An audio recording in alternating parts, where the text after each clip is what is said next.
Hello, good evening. Great to be with you again on Business Live. I am Emmanuel Abuaji-Riafi. In this evening's edition, President Mahama targets Nigeria to take up excess power that the country will be producing in the coming years.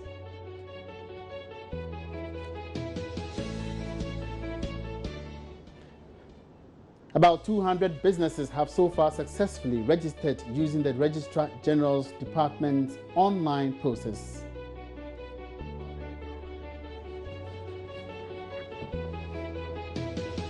And the Chamber of Mines sets Tuesday, November 15 to engage local business operators and the Association of Ghana Industries to discuss ways of meeting standards in the revised local content procurement list for the mining sector. These are the headlines. Of course, other stories come away onto this evening's edition on Business Live. Once again, my name is Emmanuel Abuaji-Riafi. Don't go away yet. The story is coming up shortly.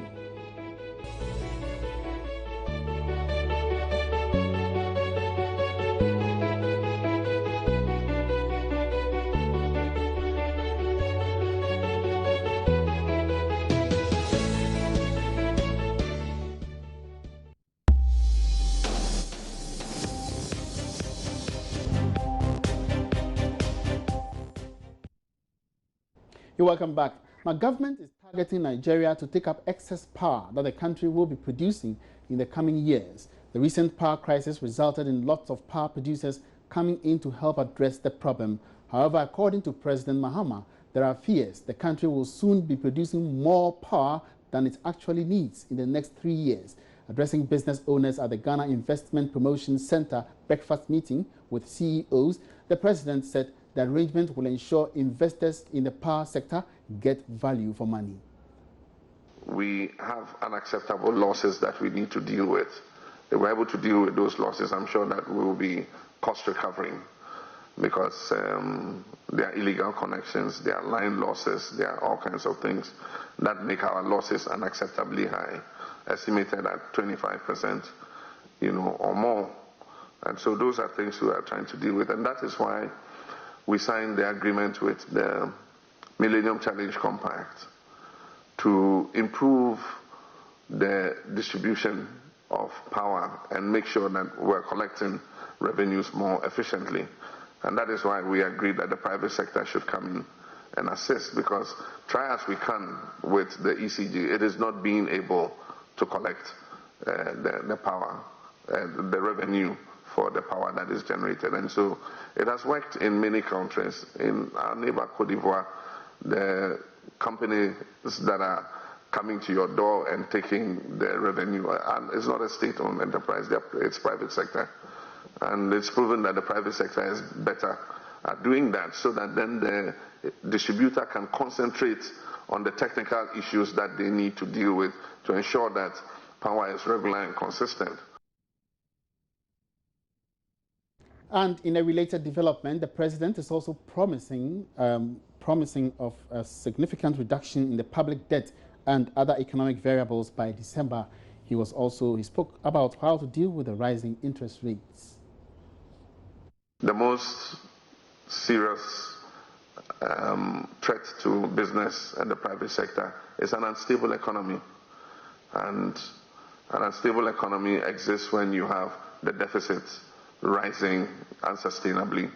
It means government is spending far more than it is earning, and it has to finance that deficit in some manner. And so because the deficit was going up, of course inflation too starts going up.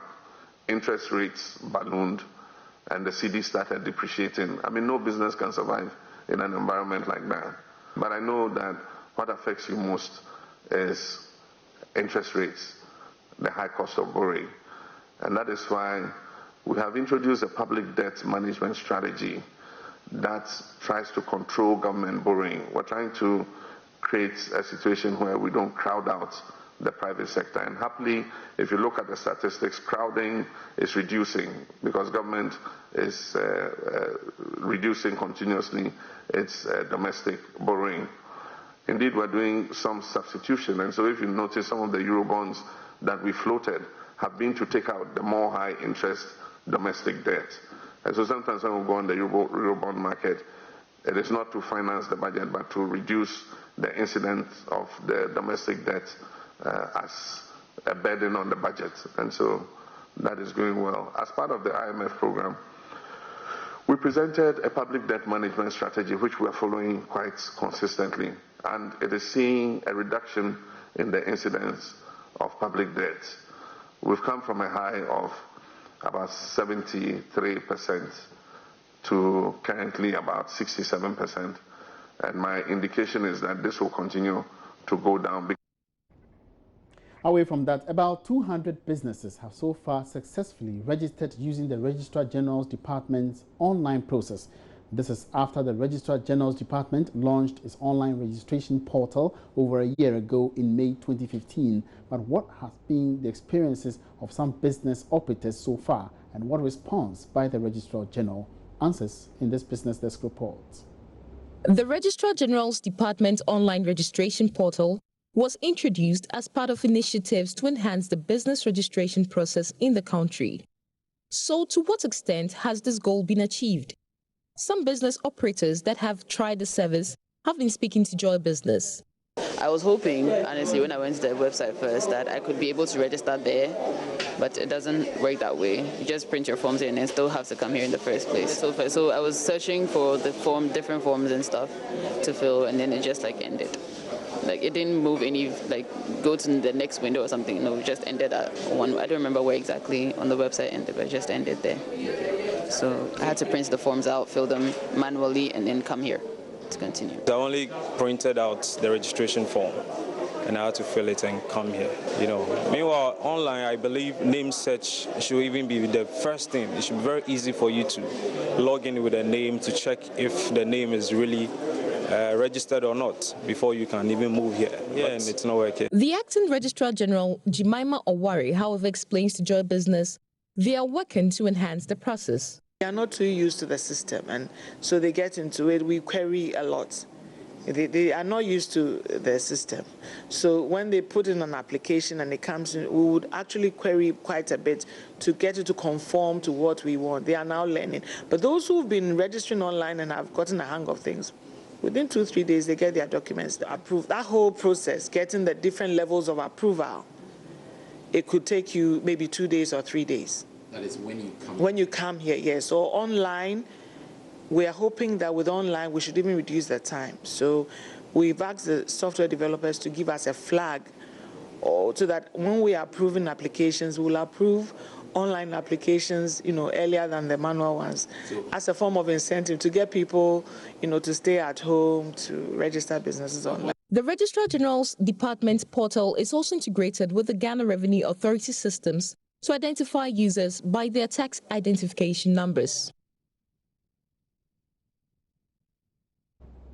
The Chamber of Mines has set Tuesday, November 15, to engage local business operators and the Association of Ghana Industries to discuss ways of meeting standards in the revised local content procurement list for the mining sector. The meeting will afford participants the opportunity to understand the revised local content procurement list by the Chamber of Mines.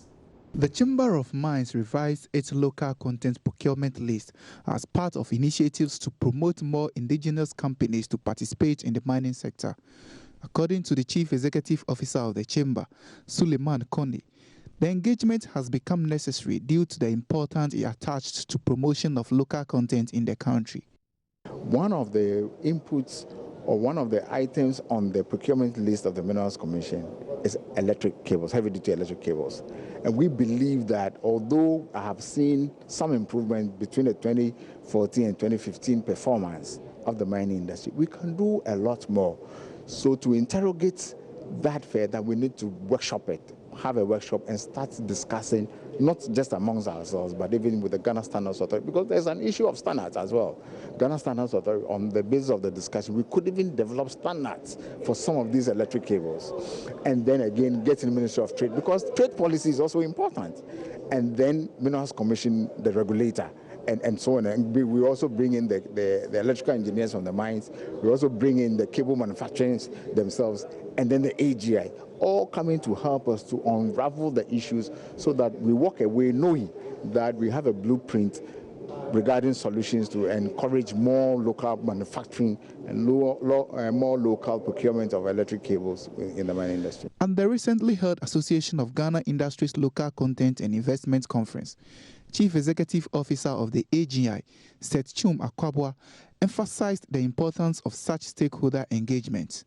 Making sure that the local companies are given the necessary capacity, because they need to upskill their operations, they need to have, higher levels of human resource to be able to do the things that we require them to do in the local industry. And I think all these are happening. So there have been a lot of positive development. Indeed, today we have a number of Ghanaian companies that have ventured into certain areas which hitherto were not being done at all, and they are making good business. So we haven't reached there yet. And that's the reason why we still continue to have these kind of seminars. After a while, if we think that Ghanaians have reached a level where they are virtually doing everything in the oil and gas industry, there will not be the need for a seminar of this nature. But for now, we don't. Outcome of discussions are expected to help shape ideas into developing subsequent local content policies in the mining sector.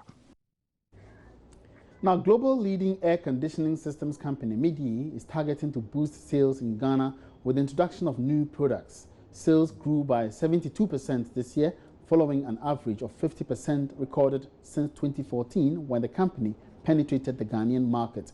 Darryl Kwao was in Abidjan, Cape Coast, Ivory Coast, for the first MIDI dealer convention and now reports. Media has risen over the years to become the #1 supplier of air conditioning systems in the world. Now the group, which features in the current edition of Fortune magazine's list of top 500 largest companies in the world, is aiming to capture the West African market. In Ghana, sales of Media's air conditioning products have shot up drastically. Managing Director of Electroland Ghana Limited, the biggest distributor of Media air conditioners, Noah Seklawi, who spoke to Joy Business at the first Media Dealer Convention in Abidjan, Ivory Coast, explained the company's performance. Okay, Media has been introduced to Ghana in 2014, and we are growing since 2014. Every year we are growing with an average of 50%. This year was fantastic, and we've grown on 72%, which gives the brand its value, because Media is really a global brand. It's just that it's been introduced recently to the market and is moving up in the steps. What do you think is driving this growth in sales? The product is a good product and affordable, and this is what we are targeting. It's like good quality products and affordable price, and it's also energy saving. So with the combination of these three, this is what makes our success. The convention saw the launch of the latest range of Media air conditioners onto the West African market, including the Media Blanc air conditioners, the Mission Series, Kids Series, and Quattro. For Media, innovation just started. William Lee is RNC manager for Sub-Saharan Africa. So this is just the beginning. You will see our Media is you are doing more and more on the market. But for next year, maybe if you come to us again, you will see that we will do the smart one, very smart one. For example, the AC, you can just talk to him. Okay, AC. Okay, I'm here. I feel very hot. The AC will reply, okay, AC is on, and you are hot. Yes. So he will drop the temperature to like 20 or degrees as you request. So you will see. In 2015, sales of Media Group reached $23 billion worldwide, with products exported to over 200 countries.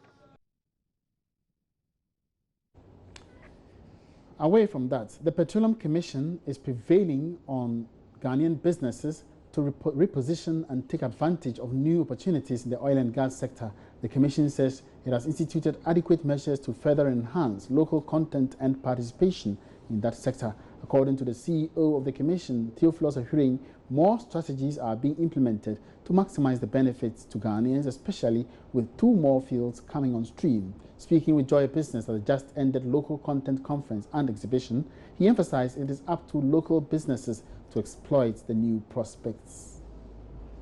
Our job in the Petroleum Commission is to develop local content in the upstream petroleum industry. Now, that involves a lot. We have a local content participation LI, and what it seeks to do is to give, at the level of regulations, what we need to do in the various sectors. Our job as the Petroleum Commission is to be able to develop programs and strategies to ensure that in each of the segments of the industry, this is achieved. One of the areas is insurance. Our view has always been that we should not measure our success from how many barrels of crude oil we produce. We must look at it from the standpoint of in-country value addition. And one of the areas is insurance. So currently, after the successful development and launch of the upstream guidelines for placing insurance, what it now means is that if you have to place insurance for the upstream industry, you must first put it in what we call the GOGIP. You're still on Business Live. Let's now take a break here and go over to some international business updates.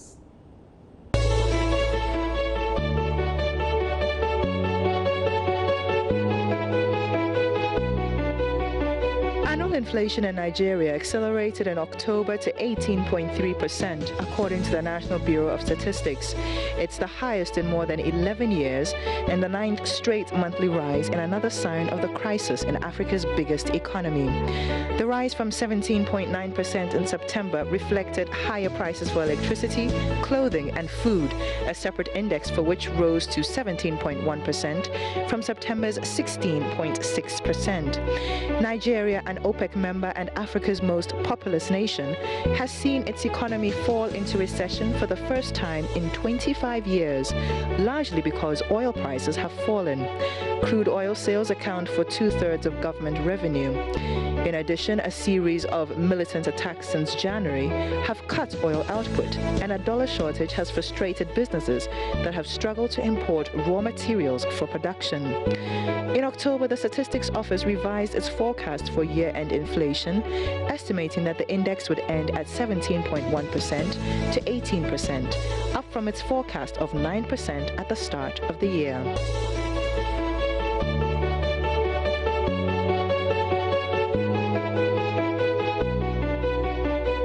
Of selling sweeping across bond markets resumed on Monday as investors continue to digest the impact of a Donald Trump presidency. U.S. and European bond prices have sunk in expectation that he will enact inflationary policies that speed the pace of interest rate rises. On Monday, some bond yields, which rise as the price falls, hit their highest for more than 6 months. Bonds globally lost 1.29 trillion or £1 trillion last week, according to the Bank of America. And there is no sign that the bond sell-off is easing, depressing the value of some pension investments and making it more expensive for countries and companies to borrow money.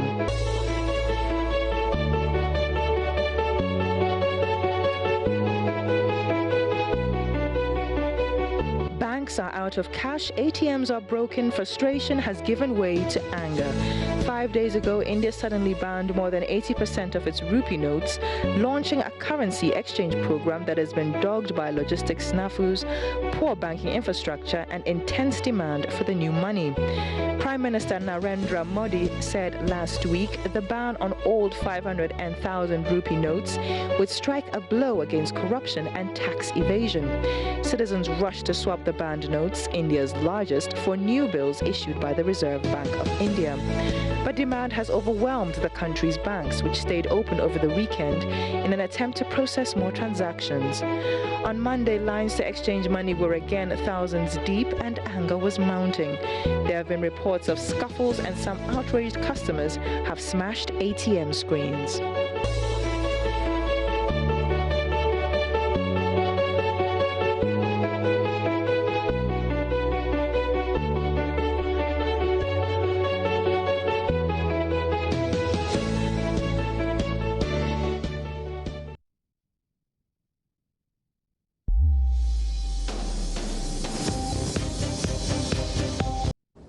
Welcome back. Let's now take our interview of the day today.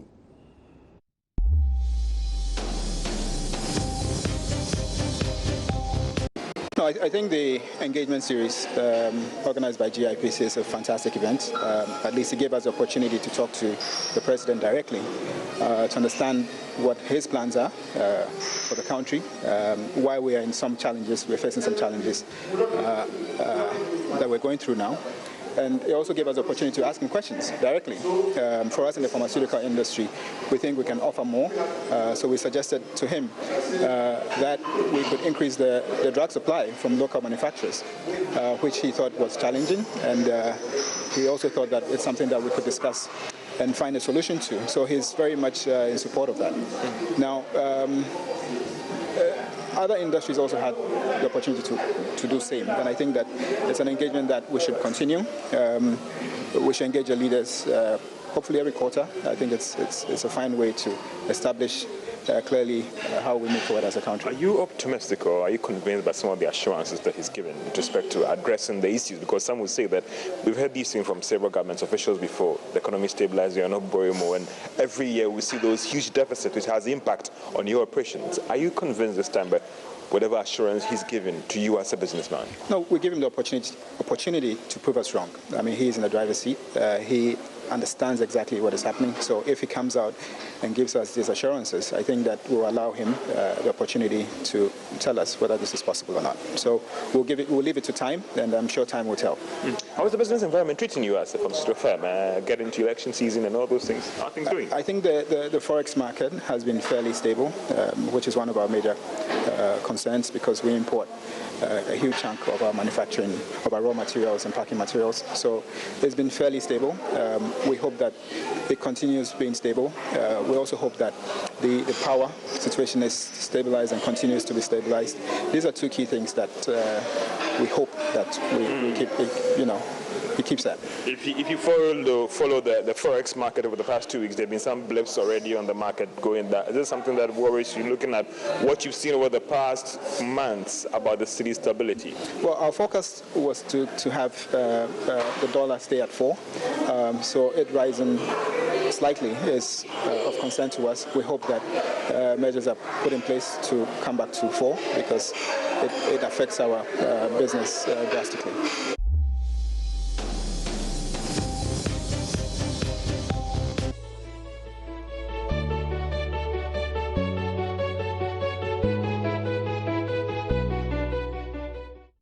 Welcome back. Now, Bertha Atubiga has just joined me here to give us an update of how the market has fared this evening. Bertha, good evening. Good evening, Manuel. So how has the market been faring? It's not been good. Actually, somewhere in the middle of the year, we're expecting the market to close on a very good note, in the negative regions, but better than what we had last year. But it's so obvious that the market is going to close lower than what we even had last year, with the major indices closing at negative 15.97% for the composite, and then the financial stock index around negative 18.78%. There's no way we're going to hit negative 11 before close of this year for the composite index. And today's market too wasn't very good. We're still having shares trading in UT Bank, traded the highest volumes of shares last week and this week, and we saw an all-losers market. Cal and Gold lost a peso each on their previous share prices to close at 78 pesos and 1 CD 9 pesos per share, and we had Societe Generale losing 3 pesos to close at 64 pesos per share. So this is what we had today in terms of movers on the market. And for the whole market, like the entire market, we had 192,100 shares trading at 270 Ghana cedis 926. 270,976 Ghana cedis worth of equities trading on the market. Should we expect any change in the course of the week? We shouldn't expect much changes. All that we're expecting is that UT Bank is still going to trade more shares. We should expect that because the price is relatively low, 3 pesos per share. And if you're looking at short-term gains, you can look out for UT Bank and some other equities like ETI, Aluex, just for short-term gains, not like prospect gains, but short term, where when they make a peso or 2 pesos, you can easily sell off and then make your gains. And if you're looking at potential gains in some equities, you can look out for EBG, that's EcoBank. You can also look out for Societe Generale, and you can look out for FML as well. All right, so thank you very much, and we look forward to meeting you on Friday to see how it closed. Yeah. Research analyst from Gold Coast Fund Management, Bertha Atubiga, bringing us up to speed with the Ghana Stock Exchange, the performance of the various equities today. And that's it for Business Live today. Thank you very much for watching. My name is Emmanuel Abuaji Yafe. Join me again, same time tomorrow, for more interesting developments in the world of business. Good evening.